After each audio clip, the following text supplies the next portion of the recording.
querido ouvinte, aqui Suzane Jacobs te dando as boas-vindas em mais um encontro do Mulher Viver, Lares e Lírios, um programa da Rádio Viver, a rádio que transmite esperança. E o nosso assunto de hoje são os polinizadores e a relevância do trabalho desses promotores da vida que o Criador deu e mantém a cada um de nós em toda a criação. É o que vamos saber um pouquinho mais com a ajuda dela, que não falta nenhum de nossos encontros, a Palavra de Deus. Mas então, quem são esses polinizadores? Quando eu estava pedindo a Deus um tema para um desses nossos encontros aqui, um pequeno inseto pousou na minha mão. Era uma abelhinha miúda, com cerca de meio centímetro, do tipo que costuma visitar, em especial, os cachos fartos de flores de uma das plantas aqui do meu jardim. Essa abelhinha é a jataí, conhece? Ela é nativa do Brasil. E depois que aquela pequenina voadora pousou na minha mão, eu fui pesquisar mais sobre as jataís. Vi que, quando provocadas, elas costumam morder a roupa das pessoas e se enroscar nos cabelos, mas elas não têm ferrão. Elas vivem em sociedade como é comum às abelhas. Isso quer dizer que aquela solitária abelhinha que pousou na minha mão estava desbravando a área à procura de alimento, a fim de avisar as companheiras onde buscá-lo, pois as abelhas trabalham em equipe. As jataís produzem um mel clarinho, de aroma suave e em menor quantidade que as abelhas maiores. Mas ele é extremamente valioso, de valor nutricional altíssimo e tem propriedades inigualáveis na prevenção e restauração da saúde. Tem efeito anti-inflamatório, antibacteriano e cicatrizante. Nessa parte eu lembrei que as escrituras se referem ao mel e fui ler alguns versos sobre isso.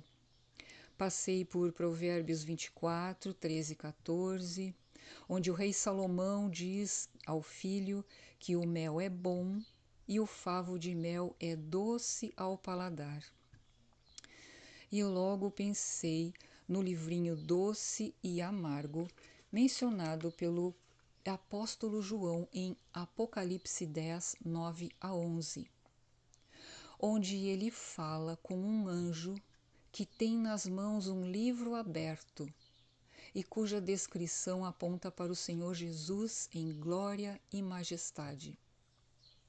E João pede ao anjo glorioso o pequeno livro, na verdade, um rolo. Ao que o anjo responde: pega-o e come-o. Ele será amargo ao teu estômago, mas na tua boca será doce como mel. João diz que comeu o livrinho, que em sua boca era mesmo doce como mel, mas no estômago ficou amargo. E eu então fui reler o sentido desta, que é uma revelação fantástica de Jesus ao seu discípulo João, já idoso e exilado na ilha de Patmos. Essa revelação tem sua aplicação direta nos dias em que vivemos. Olha só, minha amiga, aonde me levou o pouso de uma pequena visitante curiosa na minha mão. A palavra de Deus diz que o livrinho representa o livro de Daniel, aquele que no verso 4 do capítulo 12, Deus ordena a Daniel que cele o livro até o tempo do fim, quando então o livro seria aberto, ou seja, a profecia, que está também em Daniel, no capítulo 8, verso 14, seria compreendida plenamente pelos que buscariam com afinco o seu entendimento. E assim foi. Eles tiveram a alegria dessa compreensão, recebendo as palavras do livrinho como que saboreando o doce mel. Mas essa alegria foi seguida de um profundo desapontamento, que significou o doce se tornando amargo ao chegar no estômago. Mas que fatos foram esses e quando aconteceram? Era o ano de 1844, mês de outubro, data que determinava o exato final da profecia de Daniel, capítulo 8, verso 14. Uma data calculada com precisão cronológica, mas com um equívoco na realidade escatológica. O que isso quer dizer? Vou tentar resumir esse grandioso evento ao tamanho de uma abelha jataí, mas sem perder a importância dele. Isso tudo quer dizer que dos estudiosos cristãos que buscaram o entendimento dessa profecia ao longo da história, houve um grupo que o encontrou. Pessoas de diversas denominações cristãs do século XIX se uniram a um movimento que crescia no entendimento do que Deus havia reservado para ser compreendido só no tempo do fim. Ao final dos últimos dias da Terra, como um planeta contaminado pelo pecado. Aquele grupo acertou com exatidão a data do final da profecia de Daniel 8,14, mas eles se equivocaram quanto ao acontecimento. A decepção amarga foi terem acreditado que o evento seria a segunda vinda de Jesus à Terra em glória e majestade para buscar seus remidos conforme sua promessa. Mas aquela ainda não era a hora.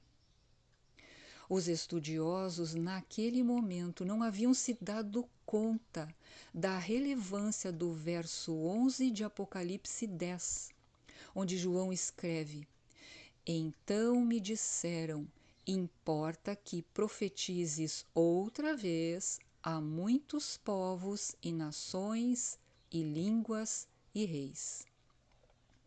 Mais tarde, havendo compreendido o verdadeiro acontecimento ocorrido no ano de 1844, o grupo daqueles estudiosos da Bíblia cresceu e ainda vem crescendo até hoje, assim como o conhecimento de quem se une a ele, já na quase totalidade dos países deste nosso planeta Terra, incluindo todas as pessoas que são como aquela valente abelhinha jataí, que saiu destemida à procura de néctar, o alimento para o bem-estar e a união da colmeia.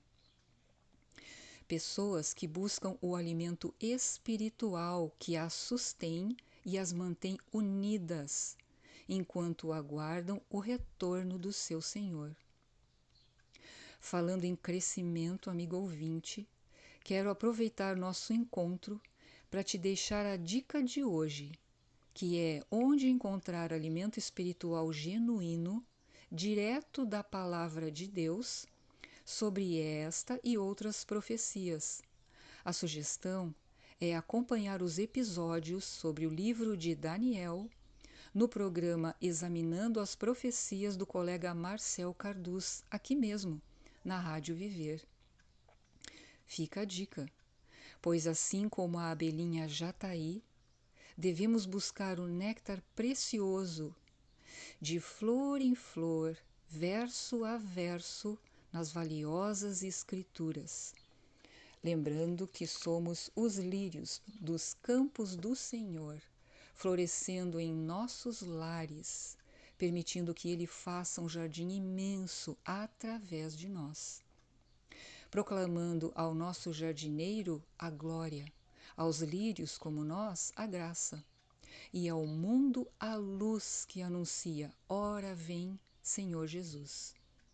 Então, eu te espero, amigo ouvinte, no nosso próximo encontro do Mulher Viver, Lares e Lírios, que vai ao ar às quintas-feiras, 9 da manhã, com reprises às 15 horas e sextas às 14 horas, aqui na Rádio Viver, a rádio que transmite esperança.